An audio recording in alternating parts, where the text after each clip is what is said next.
जीतन राम मांझी ने इस्तीफा दे दिया है, लेकिन अगली व्यवस्था तक वो मुख्यमंत्री बने रहेंगे और अगली व्यवस्था किस रूप में राज्यपाल करेंगे, अब इसका इंतजार हर कोई कर रहा है। जीतन राम मांझी का बहुत साफ कहना है, घोटालों की लिस्ट उनके पास, जो करना चाहते थे नहीं कर पाए, पिछड़े तबकों के लिए बहुत कुछ करना चाहते थे, जिस तरीके की स्थिति थी उसमें मौत, हत्या तक की धमकी, और इन सब परिस्थितियों के बीच उन्हें लगा कि सब कुछ उनके अनुकूल तो दूर की बात है, संवैधानिक परिस्थितियों को भी नहीं निभाया जा रहा है। स्पीकर पर हमला, यह कहते हुए कि बैठने की व्यवस्था बिल्कुल उलट-पलट दी गई। यहां तक कि जो विपक्ष के नेता नंद किशोर यादव थे उन्हें वहां से हटा दिया गया, उनके अपने समर्थक थे, उनको कहां बैठने दिया जाए ये भी जानकारी नहीं। और ये सारी परिस्थितियों के बीच उनके पास कोई दूसरा विकल्प नहीं था सिवाय इसके कि वह इस्तीफा सौंप दे, तो इस्तीफा उन्होंने सौंप दिया। लेकिन बहुत कुछ करने की इच्छा और इस बीते 7 महीनों के दौर का जो भी उन्होंने त्रासदी भोगी उसका जिक्र उन्होंने पत्रकारों के सामने लंबे चौड़े अंदाज में किया। इंतजार हर कोई कर रहा है कि इसका नीतीश कुमार की भी प्रेस कॉन्फ्रेंस होने वाली है, लेकिन क्या कहा गया उसका एक छोटा सा हिस्सा हम आपको सुनाते हैं जो जीतन राम मांझी ने कहा।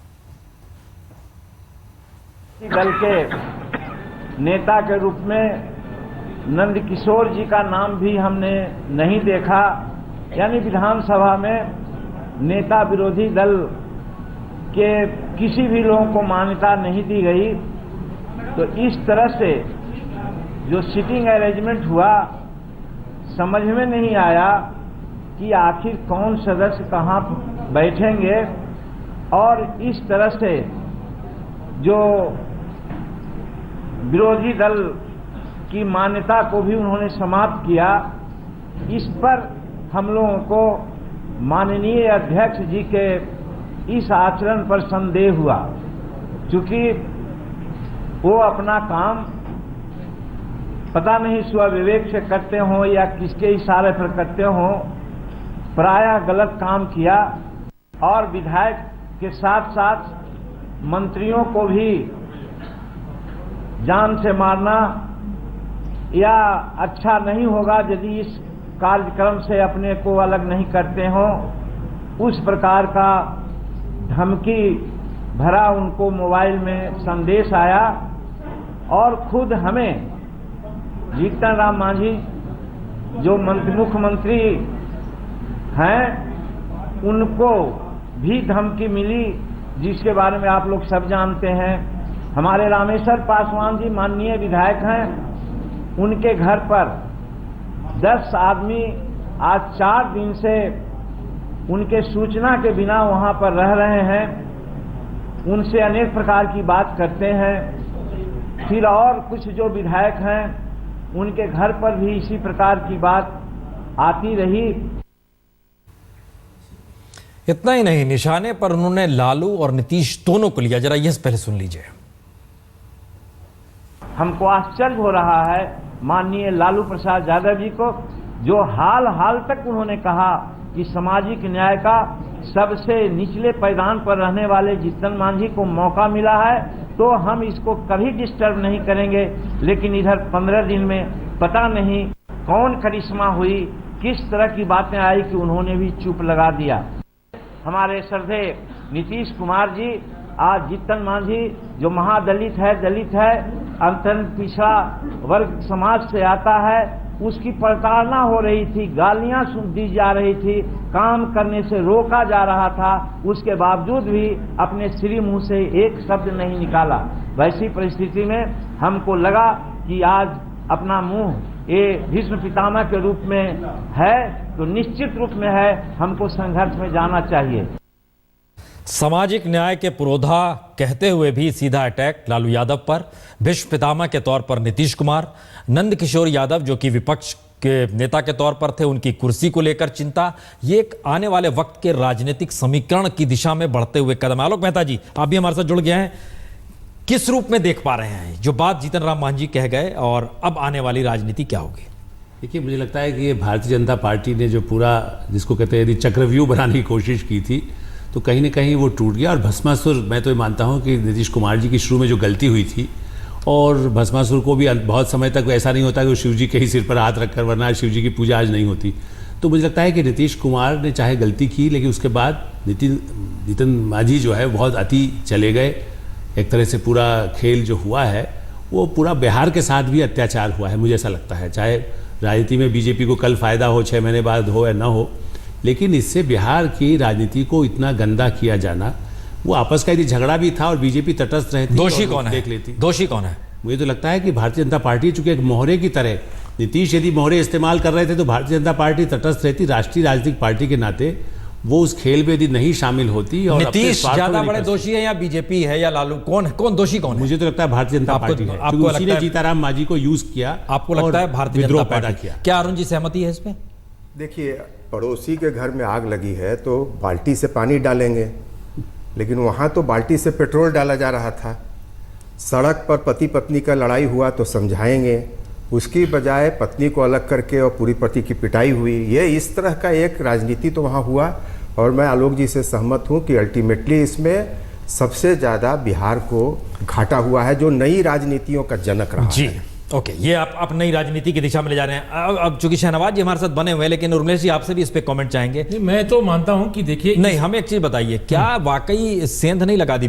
पॉलिटिकली भी देखिए, बीजेपी के अनुकूल हो गई स्थिति। बिल्कुल, देखिए इसमें जब इस तरह की स्थितियां होती हैं तो जो विरोधी दल है, जो प्रतिस्पर्धी दल है, वो सियासत का मजा लेता है और यूज करना चाहता है। बीजेपी ने यूज करना चाहा जेडीयू के कॉन्ट्रडिक्शन को। इसको मैं राजनीतिक पाप नहीं मानता, आप नैतिक अनैतिक कह सकते हैं, लेकिन जिस तरह उसने यूज किया और जिस तरह उसको ब्लो किया, आई थिंक वो बिहार के हित के खिलाफ गया, बिहार की जनता के हित के खिलाफ गया। ये तरीका नहीं था, पहली बात। दूसरी बात, सबसे बड़ा गुनाहगार मैं अगर निजी तौर पे मानता हूं तो संविधान के संरक्षक के तौर पर दिल्ली से जो बैठाए गए सज्जन हैं, आदरणीय केशरीनाथ त्रिपाठी, उनको मैं मानता हूं। क्योंकि बीजेपी जो भी कह रही थी, आपको अपने ढंग से संविधान की रोशनी में यह काम करना चाहिए था।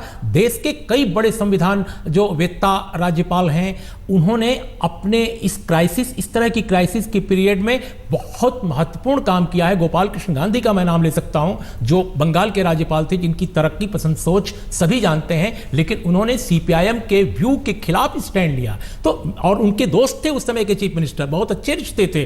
तो मुझे लगता है कहीं ना कहीं त्रिपाठी जी की भी बड़ी चूक है, बीजेपी की तो है ही है। तो ये जो पूरा खेल है, इस खेल में दो सबसे ज्यादा पर्दाफाश जिनका हुआ है, एक का नाम भारतीय जनता पार्टी, उससे ज्यादा महामहिम राज्यपाल, मुझे वो माफ करेंगे, मेरे शहर इलाहाबाद के हैं। शहनवाज जी, क्या वाकई बीजेपी कटघरे में है?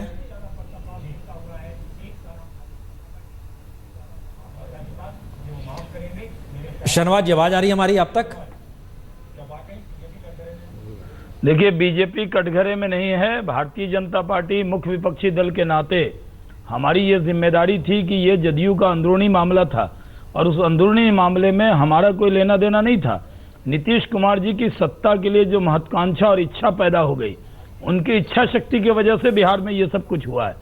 आप बताइए कि जब बहुमत के लिए सदन बुला लिया गया था तो हमने अपना पक्ष रखना ही था। हम उसे क्या अपेक्षा और उमलेश जी कर रहे हैं कि हम नीतीश कुमार जी जिंदाबाद करने लगते? हम तो नहीं कर सकते थे। सर, बहुमत के लिए नहीं बुलाया गया था, माफ कीजिएगा, 20 तारीख को सदन बहुमत के लिए नहीं, बजट के लिए बुलाया गया था। व्यक्ति को मुख्यमंत्री बनाया, उसको अपमानित करने लगे, उनके मंत्रिमंडल की बैठक में उनको गालियां देने लगे, ट्रांसफर पोस्टिंग वो करने लगे। तो इसलिए जब सदन में ही बहुमत साबित किया जाएगा, और सदन में जब बहुमत की बात थी तो हमने कहा कि हम समाज में अन्याय का साथ नहीं देंगे, न्याय का साथ देंगे, हम खड़े रहे। और जिस तरह से स्पीकर के पद का दुरुपयोग किया उन लोगों ने, उस पर भी आप लोग को चर्चा करनी चाहिए। सिर्फ महामहिम राज्यपाल पर ही चर्चा करके आप निष्पक्षता नहीं दिखा सकते। नहीं, एक शहनवाज जी एक बात बताइए, आप पहले लालू यादव के एमएलए को, 4 एमएलए को निकालकर अलग मान्यता दे दी थी, पहले भी वो ये काम कर रहे थे। अभी भी स्पीकर ने जो नीतीश कुमार जी कहते थे उसी तरह कर रहे थे। इसलिए हमने तो खुलेआम किया, हमने मझधार में नहीं छोड़ा। और आप याद कीजिए पुन प्रसन्न जी, जब राष्ट्रपति का चुनाव था तब नीतीश कुमार जी ने प्रणब मुखर्जी को सपोर्ट किया था, तो क्या वो उस दल में चले गए? ये निर्णय का हमारा अधिकार है कि अगर विश्वास मत आएगा हम किधर जाएंगे। तो हमने कोई दुविधा नहीं रखी, हमने सीधा कहा कि हम महादलित समाज के उस व्यक्ति के साथ, जब उनका साया भी साथ छोड़ दिया, तब भी भारतीय जनता पार्टी चट्टान की तरह खड़ी रही, और हमने ये संदेश बिहार में देने का काम किया। शहनवाज जी, आप ही से सवाल एक पूछ रहे हैं, आप बार बार एक जिक्र कर रहे हो, जीतन राम मांझी का जैसे ही नाम आता है आप बोलते हो महादलित, स्पीकर का नाम आता है तो आप स्पीकर कहते हो, उनको महादलित शब्द के साथ नहीं जोड़ते हो, क्यों नहीं जोड़ते हो?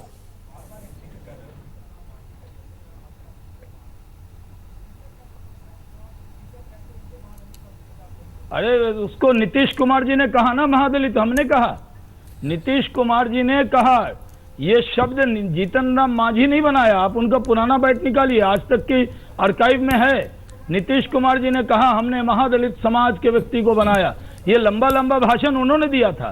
तो जब उन्होंने कहा कि वो महादलित समाज के व्यक्ति हैं, तो हम उनको क्या कह दें कि वो नीतीश कुमार जी के समाज के व्यक्ति हैं? 6 महीने में शाहनवाज भाई आप उनको क्यों, उनकी ही तो भर्सना कर रहे थे कि उनको काम करना नहीं आता, वो कठपुतली हो गए। उन्होंने क्यों बनाया जीतन राम मांझी को? आज उनके यहाँ उनके नंबर 2 को क्यों नहीं बनाया? उन्होंने विजय चौधरी को क्यों नहीं बनाया? नरेंद्र सिंह को क्यों नहीं बनाया? और वरिष्ठ मंत्री को क्यों नहीं बनाया?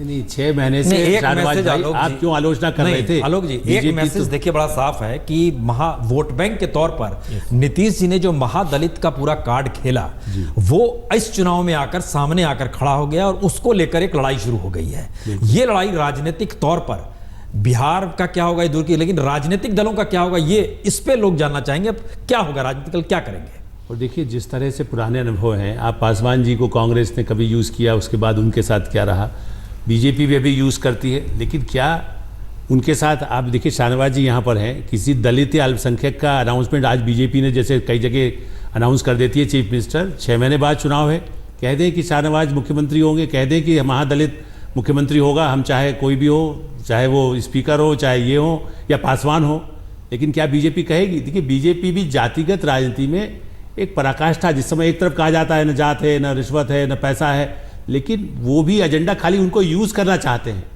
माफ़ करेंगे, लेकिन जैसे मुझे लगता है कि अल्पसंख्यकों के लिए बोलेंगे लेकिन अल्पसंख्यकों के लिए नहीं करेंगे, दलितों के लिए बोलेंगे और आप नेता रखेंगे केशवनाथ त्रिपाठी जी को कि उनकी डोरी के हिसाब से चले, जो भ्रष्टाचार करने वाले लोग हैं उनको साथ में रखेंगे। तो उसके बाद क्या पप्पू यादव को साथ लेना, बीजेपी के साथ वो खड़े हुए कल दिखाई दिए, इससे ज़्यादा शर्मनाक बीजेपी के लिए क्या हो सकता है? वो तो जेल में भी रह चुके हैं। एक मिनट जवाब जी शाहनवाज जी। पुन प्रसन्न जी, पप्पू यादव और माननीय रंजीता रंजन दोनों यूपीए के सम्मानित सांसद हैं, बीजेपी के नहीं हैं। वो लालू यादव जी ने उन पर कोई कार्रवाई नहीं की है। वो लालू यादव भी साथ हैं और नीतीश कुमार जी के साथ आरजेडी साथ, मतलब पप्पू यादव भी साथ। तो इसलिए भारतीय जनता पार्टी का कोई कॉन्टेक्ट पप्पू यादव जी से नहीं है। वो जीतन राम मांझी जी के साथ थे और जीतन राम मांझी जी के साथ लालू यादव भी थे पहले। पप्पू यादव उनके साथ ही थे, व्यक्ति के तौर पर नहीं, पार्टी के तौर पर। इसलिए पप्पू यादव हमारे साथ नहीं थे। मैं आलोक जी की इज्जत करता हूं, लेकिन मैं कह सकता हूं बीजेपी के किसी नेता से पप्पू यादव जी का कोई कम्युनिकेशन नहीं। लेकिन अब राजनीति क्या बिहार की वाकई जिसका जिक्र आलोक रंजन जी लगातार कह रहे हैं, अरुण जी एक बात कह रहे हैं शाहनवाज जी कि नई राजनीति जो निकल रही है, क्या आपकी सहमति है इसको, इसी को दबाने के लिए ये पूरे प्रोसेस में सभी एक साथ हो रहे हैं? अरुण जी, मैंने इसको आपको मैंने शुरू में कहा कि कहीं ना कहीं एक भय है कि केजरीवाल के बाद या फिर अभी दोनों चुनाव में, उस चुनाव में कांग्रेस के लिए और इस चुनाव में बीजेपी के लिए एक नई राजनीति की पहले आहट थी, वो अब एकदम पदचाप के रूप में, लौह पदचाप के रूप में है।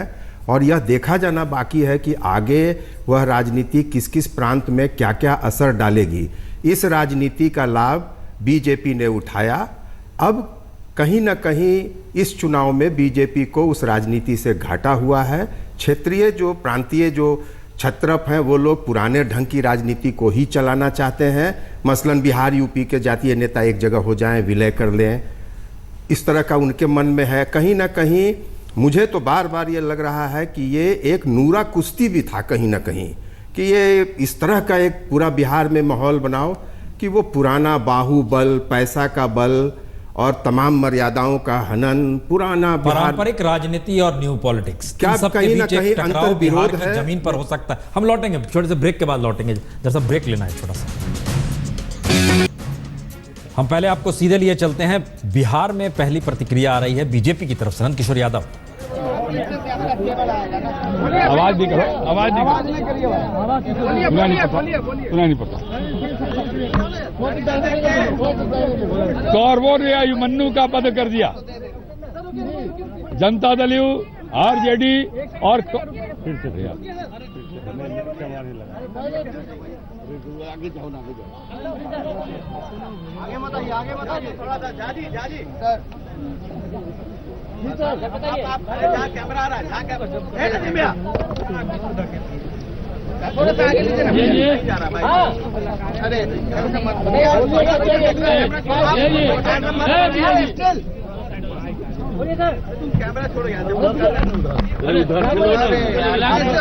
शुरू करें। कौरवों ने अभिमन्यु का वध कर दिया। जनता दल यू, आरजेडी और कांग्रेस, इनका दलित विरोधी चेहरा उजागर हो गया। पूरा आज जो बिहार के अंदर राजनीतिक संकट पैदा हुआ है, इस राजनीतिक संकट के लिए अगर कोई एक आदमी जिम्मेवार है तो वह है नीतीश कुमार जी। आपको ध्यान में होगा 2010 के चुनाव में 3/4 बहुमत से बिहार की जनता ने एनडीए गठबंधन को वोट दिया था, लेकिन 3/4 बहुमत के बाद भी प्रधानमंत्री बनने की लालसा ने बिहार को इस राजनीतिक संकट में ढकेलने का काम किया है। 3 बार विश्वास मत की नौबत आ गई और इसके लिए केवल जिम्मेवार अगर कोई है तो केवल नीतीश कुमार जी। आज भारतीय जनता पार्टी ने पहले भी तय किया था, ना तो हम इस सरकार में, मांझी जी की सरकार में शामिल होंगे, ना हम अपनी कोई सरकार बनाने की चाहत रखते थे। हमने तो केवल ये निर्णय लिया था कि एक महादलित समाज के व्यक्ति को, एक गरीब व्यक्ति को जिस प्रकार से जदयू आरजेडी ने अपमानित किया है, कांग्रेस ने अपमानित किया है, हम उस महादलित मुख्यमंत्री के साथ अपने को खड़ा रखेंगे। और भारतीय जनता पार्टी अपने स्टैंड पर कायम रही। मांझी जी ने क्यों इस्तीफा दिया है, इसके बारे में मांझी जी विस्तार से आपको बताएंगे।